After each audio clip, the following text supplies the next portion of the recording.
এখন এই ভিডিওতে রিভিউ করব রিসেন্টলি রিলিজ হওয়া মানে 2025 সালে রিলিজ হওয়া Malayalam psychological thriller cinema Eko. সিনেমাটা এখন নেটফ্লিক্সে স্ট্রিম করে গেছে, ডিরেক্টেড বাই দিনজিৎ আয়াথান। কেমন হলো ইকো এই সিনেমাটা? এই পরিচালক এর আগে বানিয়েছেন কিষ্কিন্ধা কাণ্ডের মতো সিনেমা। তো এই ভিডিওতে কথা হবে যে ইকো সিনেমাটা সেই সিনেমা স্ট্যান্ডার্ডটাকে ম্যাচ করতে পারলো নাকি পারলো না। Let's start.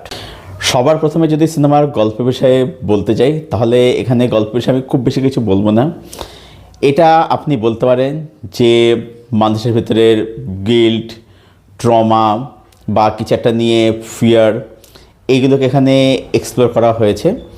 এখানে আমরা মূলত দুটো টাইমলাইন দেখতে পাচ্ছি, প্রেজেন্ট এবং পাস্ট। মানে এই পাস্টের কিছু ট্রমা, কিছু ঘটনা, গিল্ট, এগুলোকেই নিয়ে এখানে মানে পরিচালক মানে গল্প বলেছেন আর কি, বিষয়গুলোকে নিয়ে। এইবার সিনেমার মধ্যে কী কী ভালো দিক রয়েছে, কী কী খারাপ দিক রয়েছে। দেখুন, খারাপের কথা প্রথমে যদি বলি, খারাপ ঠিক আমি বলবো না।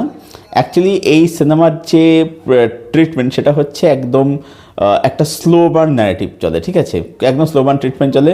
তো যারা ধরুন একদম চটপটা কিছু দেখতে চাইছেন, যে একদম হাই অক্টেন কিছু টুইস্ট অ্যান্ড টার্নস আসছে, সেটা কিন্তু আপনি এখানে পাবেন না। এখানে যা কিছু হচ্ছে, যা কিছু ঘটছে, সবই কিন্তু সাটলভাবে ঘটছে। আচ্ছা, কিষ্কিন্ধা কাণ্ডম সিনেমার মধ্যে সেখানে আপনারা দেখবেন যে সেখানে বানরদের একটা ভূমিকা ছিল। এই গল্পে রয়েছে কুকুরদের ভূমিকা রয়েছে, ঠিক আছে। আপনি বলতে পারেন যেখানে কুকুররা হচ্ছে মানে একটা এখানে সিম্বল আর মেটাফর হিসেবে এখানে কুকুররা আসছে আর কি। মানে এখানে আপনি কুকুরদেরকে মানে অনেক কুকুরদেরকে দেখা যায় আর কি।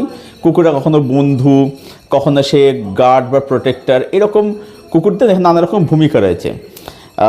এখানে অ্যাকচুয়ালি মেন জিনিস হচ্ছে যে এখানে হিউম্যান নেচারটাকে, হিউম্যান যে সাইকোলজি সেটাকে হিসেবে এক্সপ্লোর হয়েছে সেখানে দেখবার মতো, ঠিক আছে। সব কিছু স্লোবানভাবে এগোচ্ছে।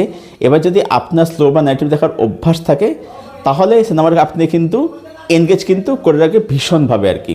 এবং ছবির যে ক্লাইম্যাক্স সেটা কিন্তু ওপেন এন্ড রাখা হয়েছে, সেটা কিন্তু বলবো যে মানে বেশ ভালো, মানে বেশ ভালো ইন্টারেস্টিং, যে আপনি নিজের মতো জিনিসটা ইন্টারপ্রেট করতে পারবেন যে অ্যাকচুয়ালি ওদের সাথে কী হলো বা ওরা থেকে বেরোতে পারলো নাকি পারলো না, সেটা কিন্তু সিনেমার মধ্যে খুব বিউটিফুলি কিন্তু দেখিয়েছে। নেক্সট হচ্ছে এই সিনেমার টেকনিক্যাল অ্যাসপেক্ট। সিনেমাটা টেকনিক্যালি কিন্তু ব্রিলিয়েন্ট। আপনি দেখবেন এই গল্পটাকে যে জায়গায় বেস করা হয়েছে একটা পাহাড়ি জায়গাতে, ওকে।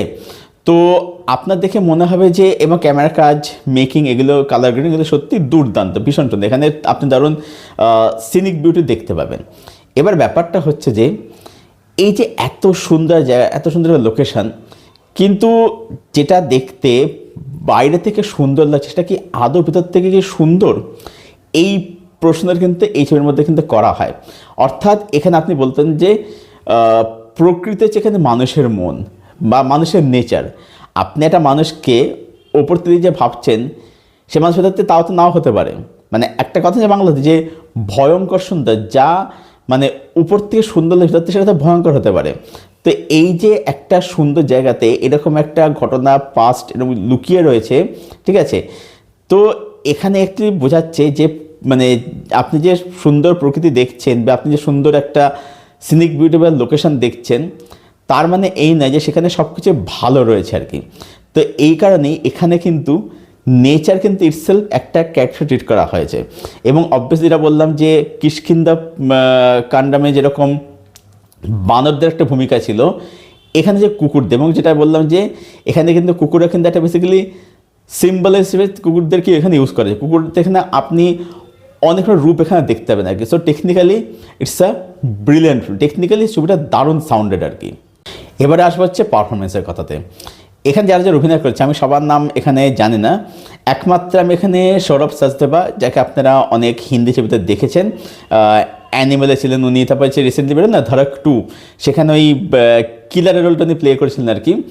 তো তিনি এখানে এসে তার কাছে এখানে বলবো যে বেশ ভালো।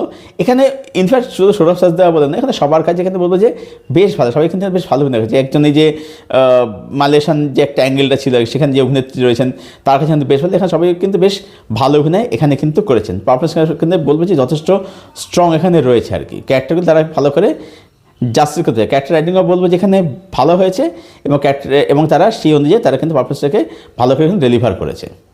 এবারে রেটিং অ্যান্ড ফাইনাল ভার্ডিক্ট।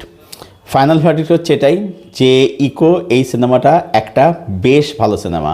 এবার প্রশ্ন হচ্ছে যে এই সিনেমাটা কি কিষ্কিন্ধা কাণ্ডের মতো কি হলো? তো পার্সোনালি আমি বলবো যে আমি কিষ্কিন্ধা কাণ্ড ছবিটাকে আর একটুখানি এগিয়ে রাখবো, বাট তার মানে এই নয় যে ইকো সিনেমাটা মানে তার থেকে অনেক কিছু সিনেমা, তা একদমই নয়। পিছিয়ে থাকলেও খুব একটা পিছিয়ে কিন্তু নয়। ওখানে বানর ছিল, এখানে কুকুর, হ্যাঁ ওখানে অবশ্যই থ্রিলটা এর থেকে আরও আমি বেশি পেয়েছিলাম, সেটা এখানে হয়তো একটু কম সেই তুলনায় দেখতে গেলে, বাট স্টিল ইকো একটা কিন্তু বেশ বেশ ভালো সিনেমা। যারা slow burn thriller, slow burn night দেখতে পছন্দ যারা করেন, ঠিক আছে, যে সব কিছু মানে আস্তে আস্তে করে ধীর গতিতে প্রোগ্রেস করে দেখতে পছন্দ করেন, তারা কিন্তু ইকো ছবিটা নেটফ্লিক্স থেকে বিঞ্জ ওয়াচ করতে পারেন। হিন্দিতে অ্যাভেলেবেল আছে, ডাবিংটা বলবো যে বেশ ভালোই। আর রেটিং আমি এটাকে দেবো হচ্ছে 8/10। তো এই ছিল আমার রিভিউ ইকো, এই মালায়ালাম থ্রিলার সিনেমাটাকে কেন্দ্র করে। যারা ছবিটা আপনারা এখনও পর্যন্ত দেখেননি, নেটফ্লিক্সে যান, গিয়ে দেখুন, দেখে এসে জানান কমেন্ট করে ছবিটা আপনাদের কীরকম এক্সপিরিয়েন্স প্রোভাইড করলো। আর যাদের ইকো দেখা হয়ে গেছে, আপনাদের কি ওপিনিয়ন সেটা অবশ্যই জানাবেন কমেন্ট করে। আপনাদের প্রত্যেকটা কমেন্টের উত্তর আমি অবশ্যই দেব। আর এই ভিডিওটা ভালো লেগে থাকলে ভিডিওটাকে প্লিজ লাইক করবেন, শেয়ার করবেন এবং সিনেগানি চ্যানেলটাকে আপনারা কিন্তু অবশ্যই সাবস্ক্রাইব করবেন। তো চলুন ভিডিও এখানে শেষ করছি, দেখা হচ্ছে আপনাদের সঙ্গে পরক্ষণ ভিডিওতে। টিল দেন সবাই খুব ভালো থাকুন, সুস্থ থাকুন এবং ভালো ভালো কন্টেন্ট দেখতে থাকুন।